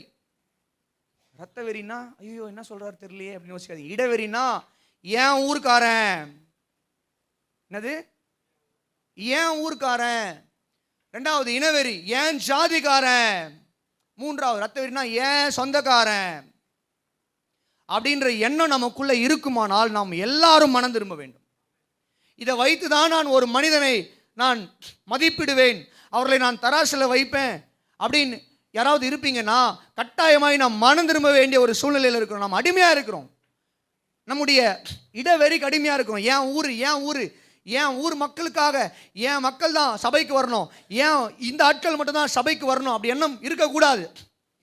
ஏன் ஜாதி ஆட்களுக்கு மட்டும்தான் நான் உதவி செய்வேன், என்னுடைய ஜாதி ஆட்களை மாத்திரம்தான் நான் மனுஷங்களா மதிப்பேன், வேற ஜாதி ஆளுங்களெல்லாம் நான் என்ன பண்ண மாட்டேன்னா மதிக்க மாட்டேன், அவர்களெல்லாம் நான் பகை உணர்வோடு தான் நான் பார்ப்பேன். வேற ஊர்க்காரங்களை நான் பக்கத்து ஊர்க்காரங்களா, ஓ அவன் அந்த ஊரா, அவனுக்கும் என் ஊருக்கும் பகை இருக்கு, நான் அவனை பகையாளியாக தான் நான் பார்ப்பேன். மனம் திரும்ப வேண்டும். அல்லேலூயா. கிறிஸ்து இயேசுக்குள்ளே நாம் தேவனுடைய பிள்ளைகளாக இருக்கிறோம். அல்லது என் சொந்தக்காரங்க தான், அவங்களுக்கு தான் நான் இப்படி இருப்பேன், சபையில் என்னுடைய சொந்தக்காரங்க தான் இப்படி இருக்கணும், கிடையாது, இருக்கக்கூடாது. ஆமென். நாம் எல்லாரும் தேவனுடைய இரத்தத்தால் கழுவப்பட்ட தேவனுடைய பிள்ளைகளாக இருக்கிறோம். அல்லேலூயா. தேவையற்ற சடங்காச்சாரியங்களுக்கு அடிமையா இருக்கிறீங்களா, மூட நம்பிக்கைகளுக்கு அடிமையா இருக்கிறீங்களா? சிந்தித்து பாருங்க. இந்த 2025 எவைகளெல்லாம் உங்களை அடிமைப்படுத்தி இருக்கு. கிறிஸ்தவத்திலே நிறைய மூட நம்பிக்கைகள் இருக்கு. கிறிஸ்தவத்தில் நிறைய மூட நம்பிக்கை, பல நூற்றுக்கணக்கான மூட நம்பிக்கைகள் கிறிஸ்தவத்தில் இருக்கு.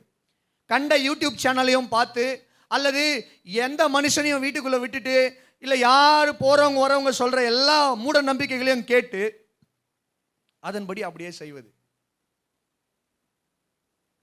மனம் திரும்ப வேண்டும். நம்ம சிந்தித்து ஆராய்ந்து சரி செய்து கொள்ள வேண்டும். நமக்குள்ள இருக்க என்ன மூட நம்பிக்கைக்கு நம்ம அடிமையா இருக்கிறோம். சிலர்லாம் மூட நம்பிக்கைக்கு அட்டர் அப்படின்னா சுத்தமாக காலிலே விழுந்துட்டாங்க, அவ்வளோதான். அவங்களுடைய குடும்பம் முழுக்குமே மூட நம்பிக்கை தான். ஆனால் சர்ச்சுக்கு வராங்க, பைபிள் படிக்கிறாங்க, எவ்வளோ பிரசங்கத்தை கேட்குறாங்க, வாழ்க்கை முழுவதுமே மூட நம்பிக்கையிலே வாழ்ந்துக்கிட்டு இருக்காங்க. இன்னும் வெளியே வரல, விடுதலை இல்லாத ஒரு வாழ்க்கையை வாழ்ந்துக்கிட்டு இருக்காங்க. எந்த காரியத்துக்கு நம்ம அடிமையாக இருக்கிறோம்? இந்த 2025 எந்த காரியத்துக்கு நம்ம அடிமையாக இருக்கிறோம்? இந்த காலை வேளையில் அந்த அடிமைத்தனத்திலிருந்து நாம் வெளியே வர வேண்டும். கரங்களை உயர்த்தியோ தட்டியோ ஒரு அல்லேலூயா சொல்லுங்க. ஹல்லேலூயா, ஹல்லேலூயா. அப்போ முதல்ல நான் மன்னிக்க ஆயத்தமாக இருக்கிறேனா, ரெண்டாவது என்னுடைய அடிமைத்தனத்திலிருந்து வெளியே வர நான் என்னங்க பேச மாட்டீங்க, பேசுங்க. அடிமைத்தனத்திலிருந்து வெளியே வர ஆயத்தமாக இருக்கிறேனா? மூன்றாவது நான் கனி கொடுக்கிறவனாக இருக்கிறேனா? இந்த 2025 நான் கனி கொடுக்கிற ஒரு வாழ்க்கையை வாழ்ந்தனா? ஆமென். ஒரு அல்லேலூயா சொல்லுங்களேன், சத்தமா சொல்லுங்க. ஒரு 10 நிமிஷத்துல முடிச்சிடுறேன். நல்லா அல்லேலூயா சொன்னீங்கன்னா. பத்தியா?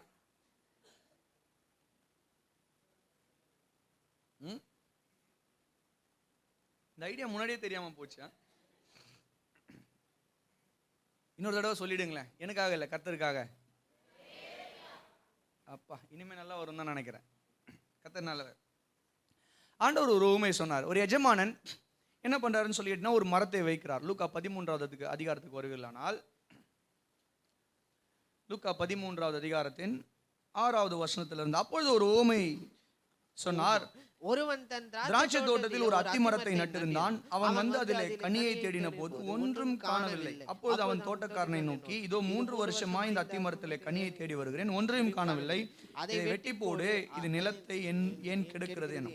அதற்கு அவன், ஐயா, இது இந்த வருஷம் இருக்கட்டும், நான் இதை சுற்றிலும் கொத்தி எரி போடுவேன், கனி கொடுத்தால் சரி, கொடாவிட்டால் இனிமேல் இதை வெட்டி போடலாம் என்று சொன்னான் என்றார். ஆமென். ஒரு மனுஷன் திராட்சை தோட்டத்தில் அத்தி மரத்தை வைக்கிறாரு. 3 வருஷமா கனி பார்க்குறாரு, கனி வரல. இப்போ எஜமானன் என்ன சொல்றாரு, தோட்டக்காரனை கூப்பிட்டு, இந்த மரத்தை வெட்டிடு, இது நிலத்தையும் கெடுத்துக்கிட்டு இருக்கு, கனியும் கொடுக்க மாட்டேங்குது, வெட்டிடு, தேவையில்லை, இது பிரயோஜனமற்றது.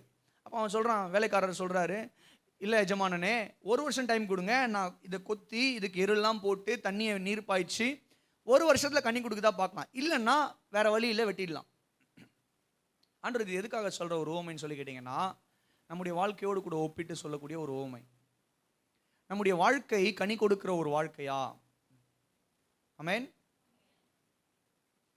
யோவான் பிரசங்கம் பண்ணாரு, மனம் திரும்புதலுக்கு ஏற்ற கனிகளை கொடுங்க, ஏனென்றால் கோடாரியானது மரத்தின் வேரருகே வைக்கப்பட்டிருக்கிறது.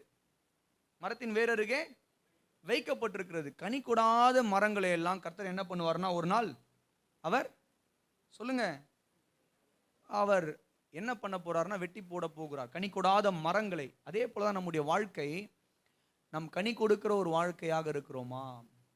இந்த 2025ல நாம் எப்படி கனி கொடுத்தோம்? கனி கொடுத்துருக்கிறோமா? கனி கொடுத்தல்னா என்னன்னு சொல்லிட்டுனா 3 காரியம். கனி கொடுத்தல்லையே 3 காரியம் இருக்கு. கனி கொடுத்தல்னா வேதம் 3 காரியங்களை விவரிக்கிறது. கனி கொடுத்தல்னா முதல்ல என்னன்னு சொல்லி கேட்டீங்கன்னா, ஆவியின் கனி. ஆவியின் கனினா என்னது? யாரெல்லாம் சொல்லுவீங்க? 9 இருக்கு ஆவியின் கனி.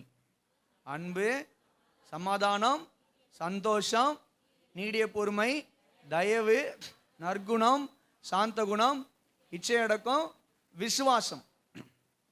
கலாத்தியர் 5:22-23 ஆகிய வசனங்கள். மறுபடியும் சொல்லாமா? அன்பு, சமாதானம், சந்தோஷம், அப்புறம் நீடிய பொறுமை, சாந்த குணம், தயவு, நற்குணம், இச்சையடக்கம், விசுவாசம். இதுதான் கனி கொடுத்தல். கிறிஸ்து இயேசுக்குள்ள இயேசு கிறிஸ்துவை ஏற்றுக்கொண்டிருக்கிற நாம், நமக்குள்ள அன்பு இருக்கா? நமக்குள்ள சமாதானம் இருக்கா? மற்றவர்களோடு கூட சமாதானமா வாழ்றோமா? நாம சந்தோஷமா இருக்கிறோமா? மற்றவர்களோடு கூட நல்ல குணம் இருக்கிறதா? தயவு இருக்கிறதா? நீடிய பொறுமை இருக்கிறதா? ஆமென். இச்சை அடக்கம் நமக்குள்ள இருக்கிறதா? சொல்லுங்க. விசுவாசம் நமக்குள்ள இருக்கிறதா? சாந்த குணம் நமக்குள்ள இருக்கிறதா? இவைகளை எல்லாம் நம்முடைய குணங்கள்ல நம் பூமியில வெளிப்படுத்துவது தான் கனி கொடுப்பது. அல்லேலூயா சொல்லுங்க. நிறைய பேர் இந்த குணங்களை எங்க தெரியுமா வெளிப்படுத்துறோம்? எங்க தெரியுமா? சர்ச்சில் தான். இந்த ஆவியின் கனி 9மே இங்க 9, இது இல்லாம இன்னும் நிறைய காரியங்களை புதிய ஏற்பாட்டுல இருந்து எடுக்கலாம். அத்தனையுமே எங்க வெளிப்படுத்துவோம்னா சர்ச்சில் வெளிப்படுத்துவோம்.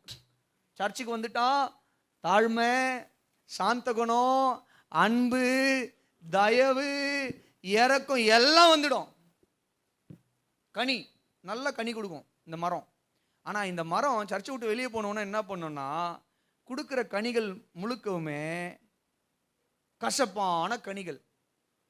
வெறுப்பு, கோபம், எரிச்சல், வீண் வாதங்கள், வீண் வார்த்தைகள், பொறாமைகள், சண்டைகள், குரோதங்கள், எல்லா மாம்சத்தின் கனியும் வந்துடும் வெளியே. அப்ப இந்த மரம் பாருங்க, ஆண்டவர் கேட்கிறாரு, ஒரு மரத்துல எப்படி 2 கனி வர முடியும்? நல்ல கனியும் வர முடியாது, கெட்ட கனியும் வர முடியாது. ஒரு மரம் அது நல்ல மரமாக இருந்தால் நல்ல கனி வரும், கெட்ட மரமாக இருந்தால் கெட்ட கனி வரணும். ஆமென். அப்ப கவனிங்க, இந்த காலை வேளையில தேவன் நம்ம இடத்துல கேட்கிற ஒரு காரியம், நம்ம சிந்திக்க வேண்டிய காரியம், இந்த 2025ல கனி கொடுத்தோமா? ஆண்டவருக்கு கனி கொடுத்தோமா? இந்த மரம் இருக்குல்ல, நான் தான் மரம், நீங்க ஒவ்வொருவரும் மரமா இருக்கிறீங்க. இந்த உலகம் என்கிற திராட்சை தோட்டத்தில் நாட்டப்பட்ட அத்தி மரமாய் நாம் இருக்கிறோம். தேவனுடைய ராஜ்யத்தில் நாட்டப்பட்டிருக்கிற இந்த உலகம் என்கிற இந்த உலகத்தில் தோட்டத்தில், தேவனுடைய திராட்சை தோட்டத்தில், ராஜ்யம் என்கிற திராட்சை தோட்டத்தில் நாட்டப்பட்ட அத்தி மரமாய் நாம் இருக்கிறோம். அப்படி இருக்கிற நாம ஆண்டவருக்கு கனி கொடுக்குறோமா? நம் குடும்பத்தில் கனி கொடுக்குற வாழ்க்கையை வாழ்கிறோமா? நேற்று தினம் என்னுடைய மனைவி டீச்சராக இருக்காங்க. அவங்க ஒரு ட்ரைனிங் போனாங்க. ஆவடி வரைக்கும் நான் தான் கொண்டு போய் பைக்கில் விட்டு வந்தேன். ஈவினிங் வரும்போதும் கூப்பிட்டு வந்தேன். சரி, நேற்று எனக்கு ஃபுல் ரெஸ்ட்டு. நேற்று தான் பிரசங்கம்லாம் எடுக்கலாம், அடுத்த 4 நாட்கள் ஊழியம் இருக்குன்னா நேற்று ஃபுல்லாக ரெஸ்ட்டு, சாப்பிட்டு நல்லா தூங்கணும், பைபிள் படித்து நிறைய பிரசங்கங்கள் எடுக்கணும் அப்படின்னு இருக்கும்போது, சரி வீட்டில் சும்மா தானே இருந்தோம், நம்மளே கொண்டு போய் விட்டு நம்மளே கூப்பிட்டு வருவோம். எனக்கு ஒரு ஆசை, அப்படியே மனைவி கூட ஜாலியாக பைக்கில் போயிட்டு வந்தால் நல்லாயிருக்கும் அது அப்படின்னு சொல்லிட்டு என்ன பண்ணோம், கொண்டு போய் விட்டுட்டு திரும்ப கூப்பிட்டு வரும்போது ஒரு காரியம் எனக்கு சொன்னான். என்ன அப்படின்னா, அப்பா ஒரு ஆக்டிவிட்டி வச்சாங்க. அந்த ஆக்டிவிட்டியில் ஒரு சில காரியங்களை சொன்னாங்க. எப்படின்னா, அவங்க ஒரு வார்த்தையை சொல்லுவாங்க. அந்த வார்த்தையை கேட்கும் போது யாருடைய ஞாபகம் உங்களுக்கு வருதுன்னு நீங்கள் எழுதணும். அவங்களுடைய பேர் எழுதணும். உதாரணத்துக்கு ஏதாவது ஒரு வார்த்தை சொல்கிறாங்க, பொய் அப்படின்னு சொன்னால், ஓ பொய்யா, அப்போ இவங்க தான் அதிகமாக பொய் பேசுவாங்க. அவங்களுடைய வார்த்தையை பக்கத்தில் எழுதணும். புரியுதுங்களா? அந்த மாதிரி ஒரு ஆக்டிவிட்டி வச்சாங்க. அப்போ அதில் ஒரு வார்த்தையை கேட்டாங்க. என்ன வார்த்தைனா, ஹானஸ்டி. என்னது அப்படின்னா என்னது? நேர்மை, உண்மை அப்படின்னு ஒரு வார்த்தையை சொன்னாங்க. இம்மிடியேட்டாக நான் உங்கள் பேர் தான் பக்கத்தில் எழுதினேன். நான் கேட்டேன், நிஜமாவா எழுதினேன்?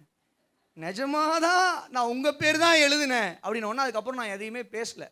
நான் ஆண்டவருக்கு ஸ்தோத்திரம் சொன்னேன். ஏன்னா நம்முடைய குடும்பத்தில் நமக்கு நெருக்கமாக இருக்கிறவர், என்னுடைய கஷ்ட நஷ்டங்கள் அறிந்தவள் என்னுடைய மனைவி, என்னுடைய தியாகங்களை அறிந்தவள் என்னுடைய மனைவி, என்னுடைய எல்லா செயல்பாடுகளை ஊழியத்திலையும் சரி, குடும்பத்திலையும் சரி, சொந்த பந்தங்கள் மத்தியிலையும் சரி, வேற எங்கேயும் சரி, நான் என்னுடைய குணம் என்ன என்பதை அறிந்தவள் என்னுடைய மனைவி. அப்போ என்னுடைய மனைவி என்னை குறித்து சாட்சி கொடுக்குறாங்கன்னா, நான் அப்போ தான் வந்து ஆண்டவர் சமூகத்தில், ஆண்டவரே நான் ஜெயிச்சிட்டேன், ஆமென். ஏன்னா மனைவி ஒரு கணவனை குறித்து என்ன பண்ணணும்? சாட்சி கொடுக்கணும். கணவன் ஒரு மனைவிக்கு சாட்சி கொடுக்கணும். கொடுத்துட்டா மேலே இருக்கிற சாட்சி ஈஸியாக வந்துடும். அல்லேலூயா. எனக்கு ரொம்ப சந்தோஷம். நேற்று பரவாயில்ல, எங்கள் மனைவி சாட்சி கொடுத்துட்டா, ஆமென். அல்லேலூயா சொல்லுங்க.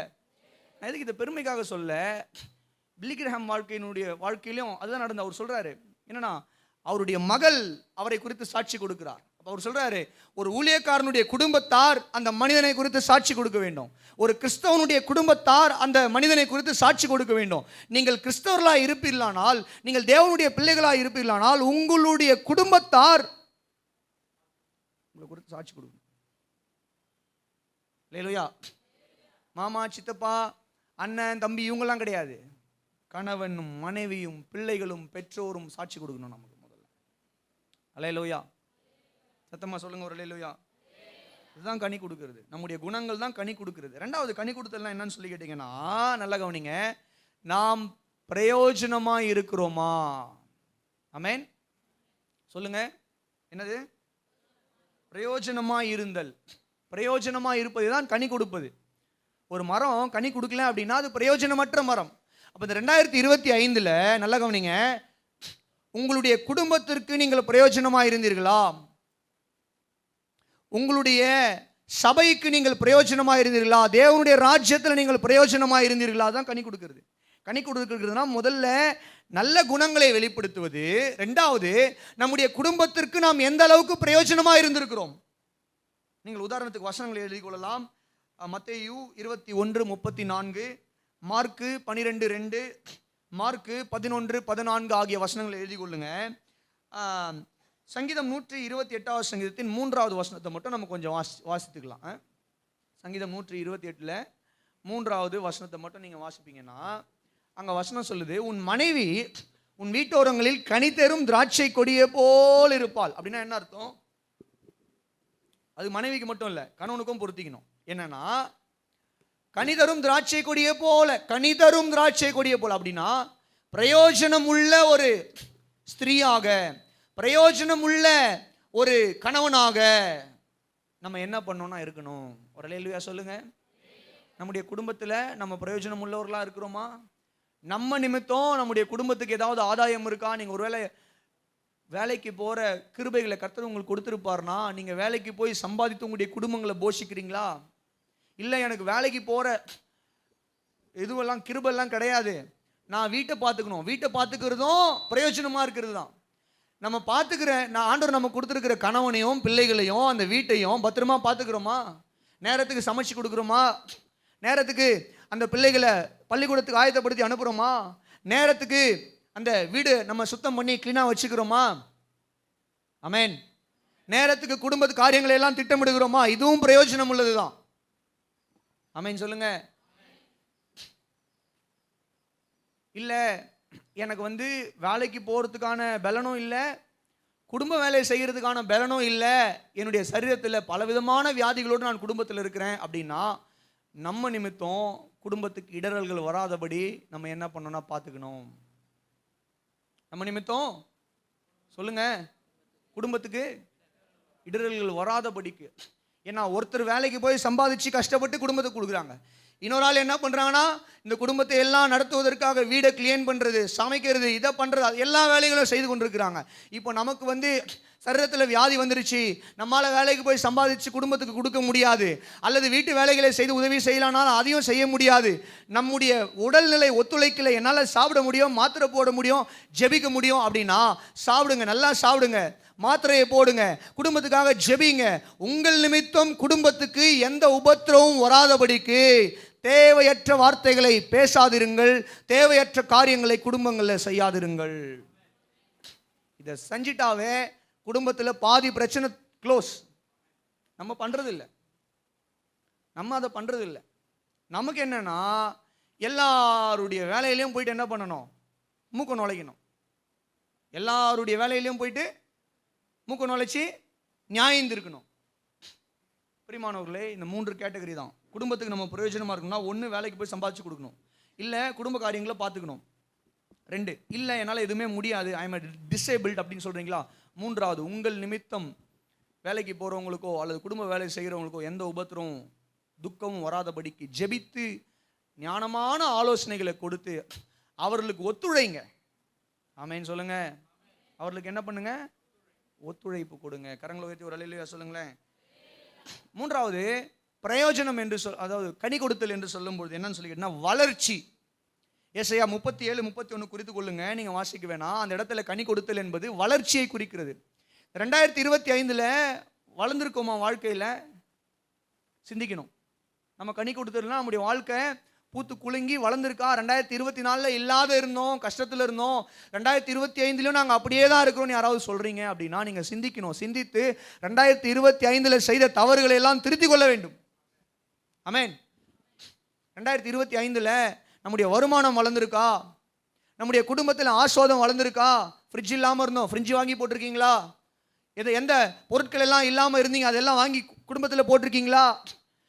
2023-24 ஒரு பைசா இல்லாமல் இருந்தேன், 2025 ஒரு 10,000 30,000 ஒரு 50,000 சேர்த்து வச்சிங்களா? இல்லை ஒரு 5,000 சேர்த்து வச்சிங்களா?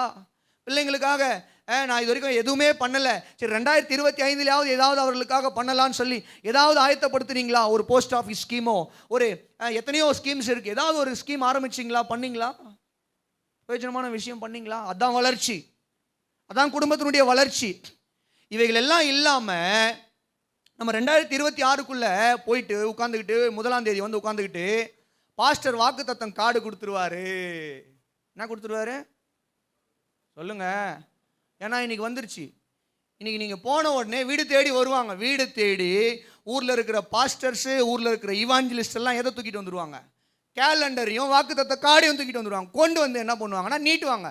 சிஸ்டர் கிச்சனில் மாட்டுங்க, ஆஸ்வாதமாக வந்துடும். ஹாலில் மாட்டுங்க, ஆஸ்வாதமாக கொட்டும். எப்படி கொட்டும்? கர்த்தர் தான் கொட்டுவார். எப்படி வரும்? கவனிங்கம்மா, வாழ்க்கையில் நம்முடைய வழிகளை சிந்திக்காமல் வசனம் வீடு முழுக்க வாக்குத்தத்தம் காடு மாற்றுறதுனாலையோ, இல்லை ஊரெல்லாம் அந்த பாஸ்டர் கொடுத்தாரு, இந்த பாஸ்டர் எனக்கு 10 பாஸ்டர் தெரியும், 10 கேலண்டர் நீ மாற்றுறதுனாலையோ ஆசீர்வாதம் வராது. சிந்திக்கணும். சிந்தித்து இந்த மரம் என்ன பண்ணணும்னு சொல்லி கேட்டிங்கன்னா, இந்த மரம் என்ன பண்ணால் வளர முடியும்? இந்த மரம் வளராத அளவுக்கு தடையாக இருக்கிறது என்ன? நான் சம்பாதிக்காத அளவுக்கு, நான் சேர்த்து வைக்க முடியாத அளவுக்கு, என்னுடைய பிள்ளைகளை நான் செட்டில் பண்ண முடியாத அளவுக்கு, என்னுடைய குடும்பத்தில் நான் ஆஸ்வதிக்கப்பட முடியாத அளவுக்கு தடையாக இருக்கக்கூடிய காரியங்கள் என்ன? அவைகளையெல்லாம் கண்டறிந்து இந்த 2026 ஆசீர்வாதமாய் மாற்றிக்கொள்ள நம்மை சிந்திக்கும்படி தேவன் அழைக்கிறார். ஆமென். அல்லேலூயா சொல்லுங்களேன், சத்தமாக சொல்லுங்களேன். ஆண்டவர் நாமத்துக்கு கனமும் மகிமையும் உண்டாவதாக. பிரியமானவர்களே, இந்த காலை வேளையில் கர்த்தர் தாமே இந்த வார்த்தைகளை ஆஸ்வதிப்பாராக. 3 காரியங்களை சிந்திங்க. I am ready to forgive. இந்த 2025 நான் மன்னிக்க ஆயத்தமாக இருக்கிறேன்னா எனக்கு விரோதமாக நடந்த காரியங்களை எல்லாம். 2வது, 2025 நான் தேவையற்ற காரியங்களுக்கு அடிமையாக இருந்து அவைகளிலிருந்து வெளியே வர நான் ஆயத்தமாக இருக்கிறேன்னா. 3வது, am I fruitful? நான் கனி கொடுக்கிறவனாக இருந்தேனா? 2025 கனி கொடுத்தேனா? இந்த 3 காரியங்களையும் சிந்தித்து இந்த வார கடைசியில் நாம் நம்மை சரி செய்து கொள்வோமானால் 2026 நான் சொல்கிறேன் உங்களுக்கு ஒரு ஆஸ்வாதமான ஒரு ஆண்டாக இருக்கும். அல்லேலூயா சொல்லுங்க. 2026 நமக்கு ஒரு ஆஸ்வாதமான ஒரு ஆண்டாக, ஒரு அல்லேலூயா சொல்லுங்க, சத்தமா சொல்லுங்க. ஹல்லேலூயா, ஹல்லேலூயா. ஜெபிப்போம். பிதாவே, உம்முடைய வார்த்தைகளுக்காக நன்றி ராஜா. ஆண்டவரே, ஆகாய் தீர்க்கதரிசி மூலமாய் நீங்க பேசுனீங்க, வார்த்தைகளை கொடுத்தீங்க.